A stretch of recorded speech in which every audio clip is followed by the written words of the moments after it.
sidang pleno keempat ya Bapak Ibu. Ya. Kiri masih lama. Ya. Bapak Ibu, kita buka sidang pleno keempat untuk laporan komisi.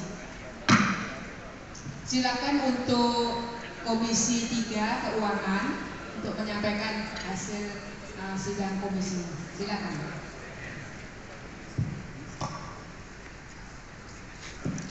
Baik, Assalamualaikum warahmatullahi wabarakatuh. Waalaikumsalam warahmatullahi wabarakatuh. Selamat malam, salam sejahtera untuk semuanya. Laporan Komisi C, Ketua Ibu Sri Suciati dari Jawa Tengah, Sekretaris Ibu Meli dari Bali, pelapor Norelawati dari Kalimantan Selatan, peserta yang hadir pada kegiatan di ruang Komisi C kurang lebih 150. Hasil Komisi C, poin 1, nomor 5, menghilangkan kata diskon sehingga menjadi kalimat strategi pelunasan piutang yuran anggota dapat dilakukan dengan memberikan subsidi dan diangsur sesuai kemampuan. Poin kedua, pada LAPBO halaman 131, jumlah yuran anggota akan disesuaikan dengan besar yuran anggota sesuai dengan AD/ART yang baru. Poin ketiga, poin rumah tanggaan pengeluaran nomor 6, makan harian dirubah menjadi konsumsi harian dan makan rapat dan kegiatan dirubah menjadi konsumsi rapat dan kegiatan. Itu laporan dari Komisi C. Terima kasih. Terima kasih.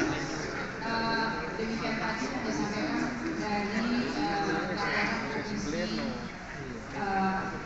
dan 3. Apakah diterima? Terima semuanya, Bu. Terima semuanya, ya.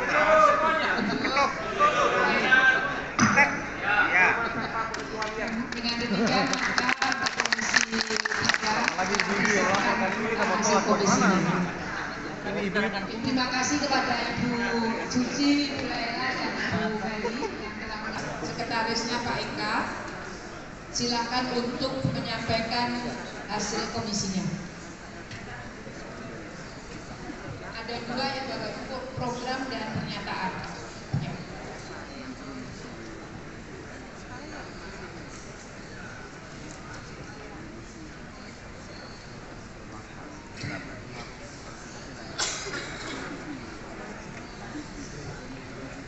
Assalamualaikum warahmatullahi wabarakatuh.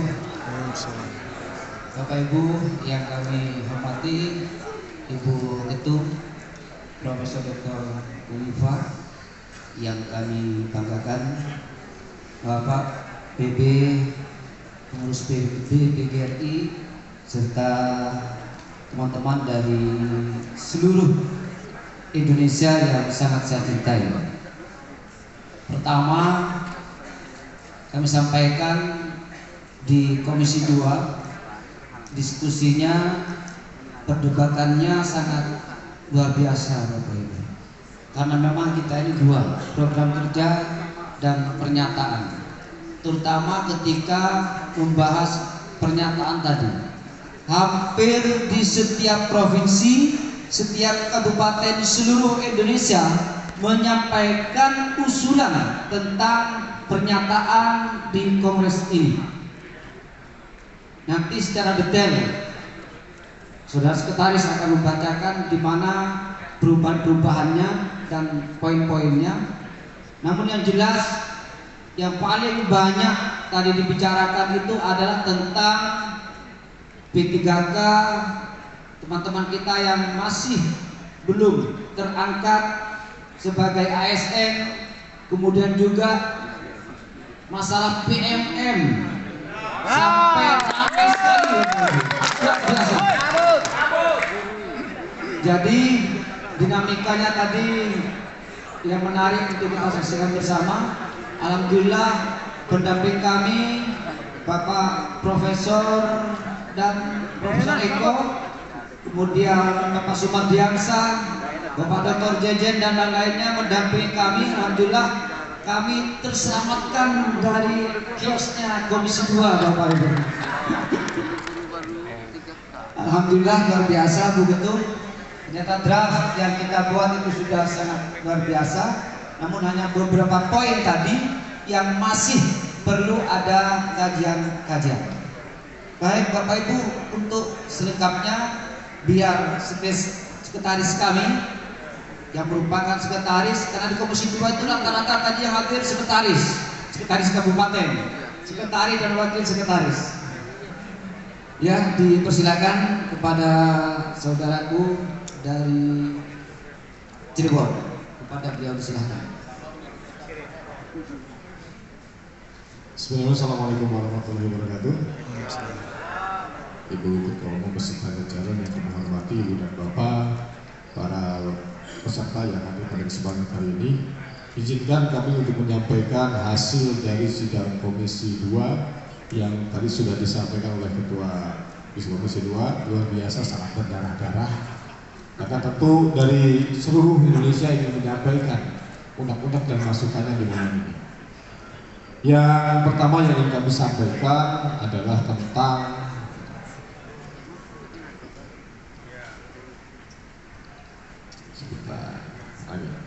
rancangan tentang program kerja.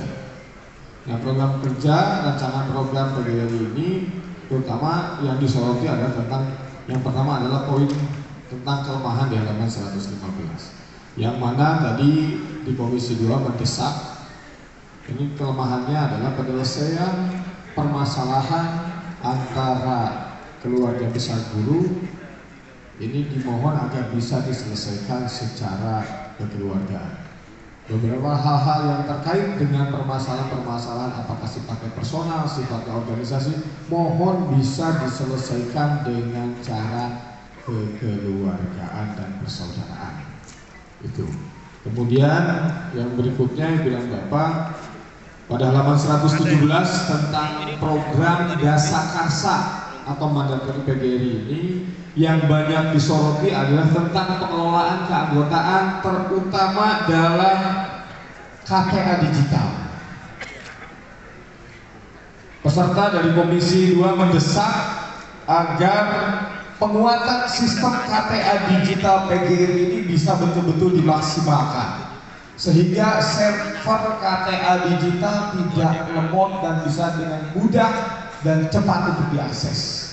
Itu yang banyak dibutuhkan. Kemudian juga mohon agar pelatihan admin untuk KTA digital PGRI ini agar dilaksanakan secara menyeluruh se-Indonesia. Tidak hanya perwakilan beberapa provinsi atau kabupaten kota, tapi bisa diselenggarakan secara massal, bahkan secara menyeluruh di seluruh wilayah Indonesia. Sehingga esensi dari pentingnya KTA digital ini bisa terlaksana. Kemudian yang berikutnya itu terkait dengan tadi yang disampaikan kelemahan, dan selanjutnya yang lain tidak ada lagi. Kemudian berikutnya ini terkait dengan yang paling banyak ini adalah di pernyataan Kongres yang banyak dibahas. Pada halaman 339 ini ada 2 poin. Yang pertama adalah poin 5, kemudian yang kedua adalah poin 7. Di mana dalam poin 5 ini membahas tentang permasalahan penuntasan P1, P2, P3, dan P4 dalam seleksi ASN dan P3K. Di sini ada penambahan kata-kata yang tadinya hanya penerimaan CPNS guru, tapi di sini lebih ditekankan tidak hanya guru, tapi penyelesaian permasalahan. Nah, oke. Ya, kami ulangi Bu dan Bapak bahwa hasil komisi yang terkait dengan